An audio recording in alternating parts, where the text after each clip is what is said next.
Okay, Amy, so I think we're ready to talk about what we're going to need to do some soil sampling. Totally. So this is a kind of a professional tool that we use, but I wouldn't expect anyone to go and buy something specific for sampling. But it's a really good tool to show you just what a soil core would look like, because we're looking for a soil core, whether it's from beneath the plants or a bare patch that you're sampling.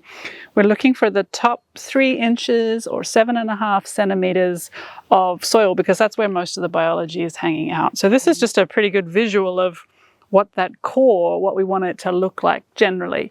And so I would say, what sort of diameter would you say that is? That's around a 3/4 inch. Yeah, something like that. So we're looking for like 3 inches or 7.5 centimeters deep and 1.5 centimeters diameter, or 3/4 of an inch kind of thing. And so we're just looking for a chunk of biology to go into a Ziploc bag.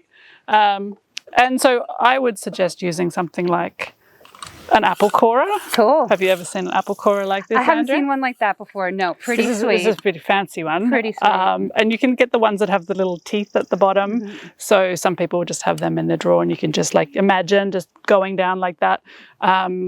Other things you could use would be a kitchen knife if you had to, right? Yeah, get creative. Or a small trowel. You could make a little core that way. Totally. Those hoary knives are fabulous in the garden. So useful. Yeah. So you don't have to buy anything specific. It's just really important that we get that length, that 3 inches or 7.5 centimeters, and that there's enough width there that it's not going to dry out in the bag. Perfect.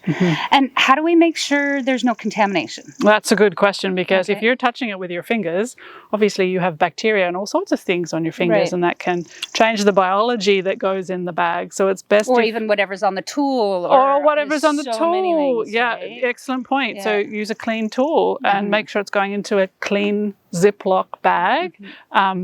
People are pretty conscious about plastic these days, and I think that's fabulous. So you can use like a glass jar. I think you just have to make sure it's sterilized first, right? No peanut butter in the bottom of your sample jar. No, not for that. So like just keeping in mind, you're not touching it with your hands. It's going into a clean something. Right. And I guess the other piece around that too is that, you're going to have this core or that it probably doesn't look like a core if you're using a hoary knife or something, but you've got this core-like piece of soil that you're then going to try and lift up and lift into the bag. So just think ahead, like how am I going to get that in there without touching it with my hands? So have your bag really close and just be really careful. Perfect. I think is the best thing to do.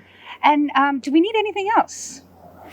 Well, we are going to make a map before we take our sample, and we are going to be randomizing. So it's always good to have your equipment with you when you go out, instead of back and forth all the time. So I would take, whatever you're using to get your core, I would take with you a piece of paper to scribble a map on, and either your phone for a random number generator. We're going to do some randomization of the sampling, or you could just use your paper, and that would be fine too. And I think it's always good to have a Sharpie on you. Always good to have a Sharpie on you. You never know. Because you're going to need that Sharpie to label your bag. Thank you, Andrea. And you're going to label the outside of your bag, and we'll go into that in detail. But you'll need a Sharpie. Sweet. All right. Thanks, Jamie.